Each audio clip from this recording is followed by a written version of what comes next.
बिस्मिल्लाहिर्रहमानिर्रहीम। अस्सलामुअलैकुम। यूट्यूब के ऊपर मुबीनास कुकिंग चैनल को देखने के लिए मेरे तमाम दोस्तों का बेहद शुक्रिया। रमज़ान में आपने बहुत सारे किस्म के पकोड़े खाए होंगे, मगर आज मैं एक डिफरेंट स्टाइल के पकोड़े आपके लिए लेके आई हूँ, जिसका नाम है खसारी की दाल के पकोड़े। मेरी ससुराल की रेसिपी है, इसको लास्ट तक देखिएगा। और इसको बनाने के लिए जो चीज़ें चाहिए उसको नोट कर लेते हैं। इसके लिए मैंने खसारी की दाल ले ली है। खसारी की दाल पंसार की दुकान में मिल जाती है। इसको मैंने 1 घंटे पहले पानी में भिगो के रख दिया था।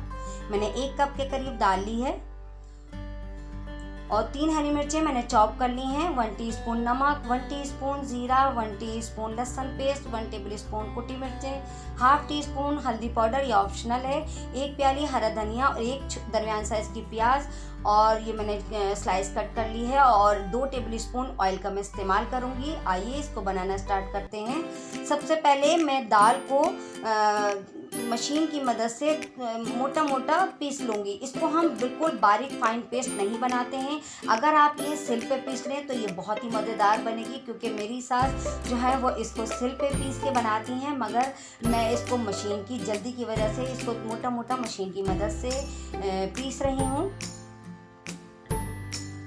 अब इसके अंदर मैं तमाम मसाले मिला दूँगी, जिसके अंदर मैंने ज़ीरा, नमक, कुटी मिर्चें, लहसुन पेस्ट, हरी मिर्चें, हल्दी और हरा धनिया और प्याज।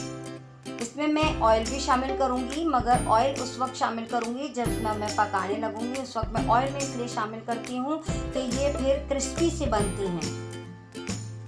ऑयल मैंने गरम करने के लिए रख दिया था। देखिए मैंने इसमें ऑयल भी शामिल कर दिया है। अब मैं इसके हाथ की मदद से पकोड़े बना लूँगी। मुझे प्रैक्टिस है, अगर आपको प्रैक्टिस ना हो तो आप चमचे की मदद से भी बना सकती हैं। और इसको हम उस वक्त तक नहीं पलटेंगे जब तक ये एक तरफ से अच्छी सी फ्राई नहीं हो जाएगी, क्योंकि ये मोटी मोटी दरदरी होती है। अगर आप इसको पलटेंगी तो फिर ये बिखर जाएगी। इसको पकाने की एक ट्रिक होती है, अगर आप उसको नोट कर लें तो ये बहुत ही मज़ेदार और यमी बनेगी। देखिए एक तरफ से फ्राई हो गई थी तो मैंने इसको दूसरी तरफ से पलट दिया है।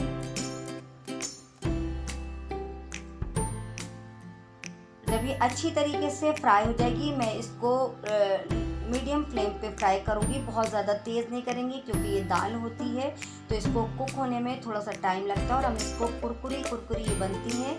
और इसको जब देखिए मैं इसी तरीके से तमाम फ्राई करके निकाल लूँगी। जब इसमें अच्छा सा कलर आ जाए तो आप इसको निकाल लीजिए।